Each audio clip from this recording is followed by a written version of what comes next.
maalinnimadii shalay ahayd waxa si weyn ugu baahay baraha bulshada khudbad uu meel fagaare ah ka jeediyey mulkiilaha shirkadda dahabshiil maxamed siciid ducaale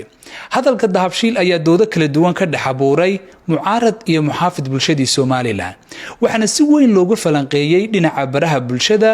oo lagaga bixinayay aragtiyo kala duwan haddaba waxaan isdul taagi doonaa falanqeyn ku saabsan muxuu ka dhigan yahay hadalka dahabshiil maxayse dadka siyaasadda falanqeeya ay ka yiraahdeen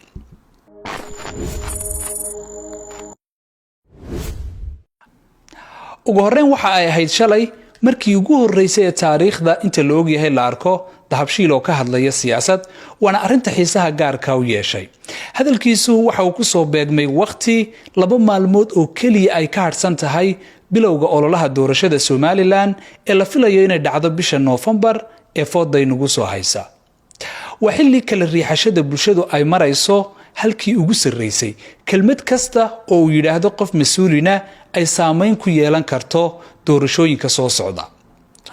haddaba maxaa uu ahaa hadalka dahabshiil yidhi waxaan filayaa inaad si weyn aad uga wada dheregsan tihiin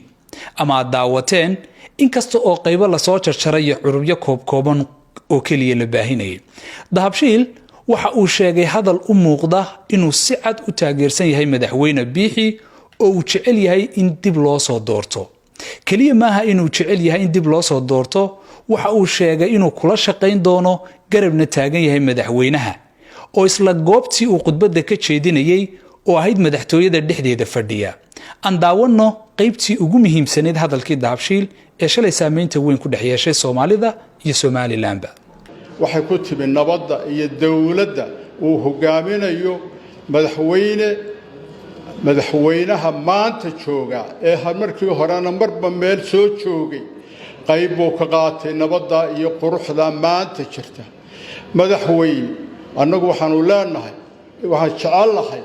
nin baa laga sheegay nin oday reer miyi oo xagga yagaas bariga ah ayaa nin sheekh uga sheekeeyay aakhiro iyo nimcada taalle iyo jannada la helo sidoo uu eegayay ayuu odayga reer miyi wuxuu yiri war sheekh anu teedana la bartay halkaygan ma leedaynaya marka anagu waxaan leenahay war anagu adaanu kula baranay runtii maraan muslayna iyo mar walba adaanu ku baranay marka waxaan ilaahay kaaga rajaynaynaa inaad noo joogtid oo qof cusub taaguma hayno oo aanu imika bilowno adigaanu kula soo jabnay adaanu ku naqaanaa adaanu ku baranay marka taana waxaanu kugu ducaynaynaa oo kugu garab siinaynaa joogitaankaaga taasina waa taa oo waa ku rajaynaa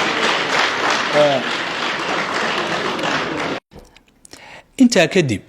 aad ayaa loo falanqeeyay muxaafidku sidii ay jeclaayeen ayay u qaateen halka mucaaradkuna halkii ay rabi lahaayeen ay ula kaceen laakiin waxa jira dad labadaasiba ka madax bannaan oo siyaasadda falanqeeya qolyahaasi hadalka dahabshiil waxa uu hadda ku soo beegmay iyo ujeedadii uu ka lahaa waxa ay ku soo koobeen 2 qodob qodobka koobaad waxa ay yiraahdeen waxa ay ahayd isbariyeelid waxa uu iska bariyeelayay bay yiraahdeen mucaaradka gaar ahaan xisbiga wadani oo faafin jiray xan hoose oo sheegaysa in dahabshiil dhisaya wadani dhaqaale ku bixinayo kaambeenkooda isla markaasna uu qayb ka ahaa sida ay ku doodayaan wareejintii xisbiga wadani ee Ciro iyo Xirsi ay la kala wareegeen marka waxa ay leeyihiin xantaas ayuu meesha ka saarayay waxa uuna u qusgeynayay sheegashadaasi sidoo kale qodobka labaad waxay ku macneeyeen in dahabshiil maadaama uu yahay shakhsi saameyn weyn ku leh guud ahaan bulshada Somaliland iyo dhulka deegaanada Somaliland gaar ahaan deegaankiisaba ama deegaanka uu ka soo jeedo waxa uu fariin u dirayay dadkiisii oo si bareedho leh u muujinayay taageerada uu maanta u hayo madaxweyne biixi iyo sida uu rabo in uu u soo noqdo ama talada mar labaad lagu soo celiyo dhinaca kale hadalkani yuu haddaba saameyn ku yeelan karaa dadkii falanqeeyay waxay sheegeen in hadalkani 2 qoloba uu saameyn weyn uu ku yeelan doono qolada koobaad waa golihii salaadiinta iyo guud ahaan beeshiisa ee soo saaray go'aankii ay ku sheegeen inay musharax Ciro ay ku dhisayaan qolada go'aanka gaadhay waxa la tuhmayay in ganacsatadu ay la ogeyd qaybna ay ka ahayd marka go'aankaasi waa uu saameynayaa bay dhaheen oo wuxuu u quusgoynayaa wuxuuna ka dhigayaa waxaan la isku waafaqsanayn isla markaasna ciddii rabtaana ay diidi karto kuna gacan sayri karto maadaama dahabshiil oo ah ninka ugu lacagta badan Somaliland iyo guud ahaanba Soomaalida deegaankaas ay salaadiintu xukumayeen ka soo jeeday uu war ka duwan go'aankii salaadiinta iyo madax dhaqameedka uu goofa gaara ka sheegay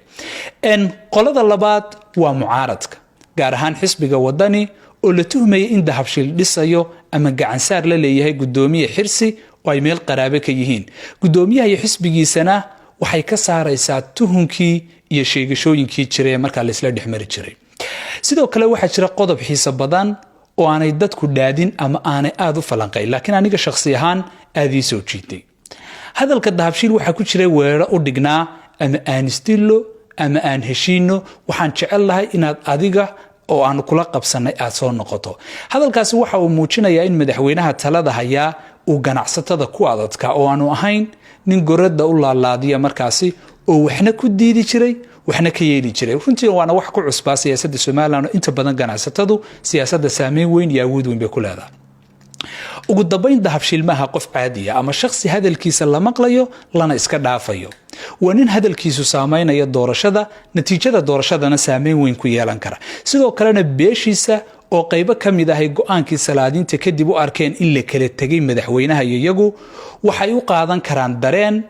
in weli aanu isbedel jirin ama wax isbedel oo cusub aanay jirin go'aanka iyo aragtida salaadiintuna ay ahayd mid lagu kala qaybsan yahay marka hadaba laga yimaado falanqaynta ama dadkaas falaqeeyay aragtiya ay ka bixiyeen ama intii aan aniguba ka yiri hadalka dahabshiil adigaagani daawanaya hadaba hadalkaasi muxuu kuula muuqday nala wadaag aragtidaada